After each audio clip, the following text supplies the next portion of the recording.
தமிழ் சினிமால பாபி சிம்ஹாக்குன்னு இப்போ ஒரு தனி இடம் இருக்கதாங்க செய்யுது. பல திரைப்படங்கள நடிச்சு இப்போ முன்னணி நடிகருக்கான அந்தஸ்துல பிடிச்சிட்டு இருக்க இவரு, இப்ப அஜித்துக்கு வில்லனாவும் நடிக்க போறாரு அப்படின்னு சொல்லிட்டு சமீபத்துல செய்திகள் வெளியாச்சு. இவரு சமீபத்துல ஒரு ஓவிய கண்காட்சியில கலந்துட்டு இருக்கும்போது, அந்த ஓவியங்கள் பறித்து நிறைய விஷயங்கள வந்துட்டு எங்களோட பகிர்ந்துட்டு இருக்காரு. அந்த சுவாரஸ்யமான உரையாடல் தற்போது உங்கள் பார்வைக்கு. வணக்கம், நான் பாபி சிம்மா.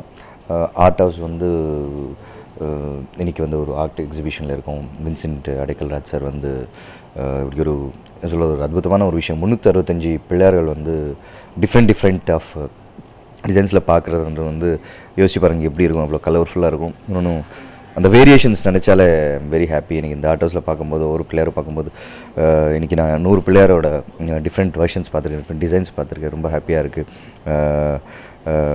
இதில் வந்து சின்ன சின்ன குழந்தைங்க வந்து வரைகிறது ஆகட்டும், உங்களோட ஆர்ட் ஸ்கில்ஸை வந்து ஒரு ஸ்பிரிச்சுவல் லெவலில் வந்து வெளியே கொண்டு வரது வந்து ரொம்ப சந்தோஷமாக இருக்குது. ரொம்ப ஹாப்பியாகவும் இருக்குது. சூப்பராக இருக்குது. பெயிண்டிங்ஸ் எல்லாமே சான்ஸே இல்லை. இப்படி ஒரு ஆப்பர்ச்சுனிட்டி கொடுத்ததுக்கும் வின்சென்ட் அடைக்கல்ராஜ் சார் வந்து என்னோட நன்றி தெரிவித்துக் கொள்கிறேன். பாபிக்கு வந்து பெயிண்டிங்கில் இன்ட்ரெஸ்ட் இருக்கா? இருந்த சின்ன வயசில் ஏதோ வரைஞ்சிட்ருக்கேன். ஆமாம், ரஜினி சாரை வரைவேன், பயணம் அப்படியே டிட்டோ வரைவேன். ஆமாம். ப்ரைஸ் வாங்கியிருக்கீங்களா? இல்லை, அந்தளவுக்குலாம் வரத்தில்லை. நம்ம அந்தளவுக்கு எந்த காம்படிஷனும் பார்ட்டிசிபேட் பண்ணது கிடையாது. பட் சும்மா நான் வரைவேன். கிளாஸ் நடக்கும்போது நான் பாட்டி ஏதோ வரைஞ்சிட்ருப்பேன். அந்த மாதிரி. இங்கே பார்த்தீங்களா குழந்தைங்க எந்த அளவுக்கு வந்து வரைஞ்சிட்ருக்காங்க, எந்த அளவுக்கு வந்து இதில் இன்ட்ரெஸ்ட்டாக இருக்காங்கன்றதை பார்த்தீங்களா? கண்டிப்பாக ரொம்ப இன்ட்ரெஸ்டடாக இருக்காங்க. அவங்க ரொம்ப ஃபோக்கஸ்டாக அவங்க பாட்டி அவங்க வேலை ஒன்று வரைஞ்சிக்கிட்டு இருக்காங்க. யார் வந்தால் போனான்னு தெரியும். பிகாஸ் அவ்வளோ ஃபோக்கஸ்டாக இருக்காங்க. ஒரு கான்சன்ட்ரேஷன் விதனா ஆகட்டும், டுவர்ட்ஸ் அந்த ஒர்க் மேலே இருக்க அந்த ரொம்ப பேஷனாக அது பண்ணுறது வந்து ரொம்ப ஹாப்பியாக இருக்குது.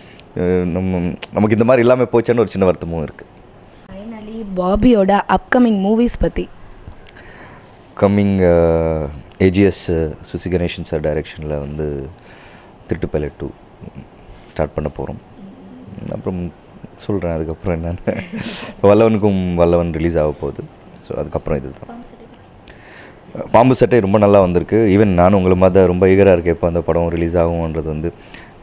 கண்டிப்பாக என் டைரக்டர் ஆடம் தாசன் அவருக்கும் ஆகட்டும் வந்து எல்லாத்துக்கும் இது ஒரு பெரிய கேட் ஓப்பனிங்காக இருக்கும்ன்றது நாங்கள் நம்புகிறோம்.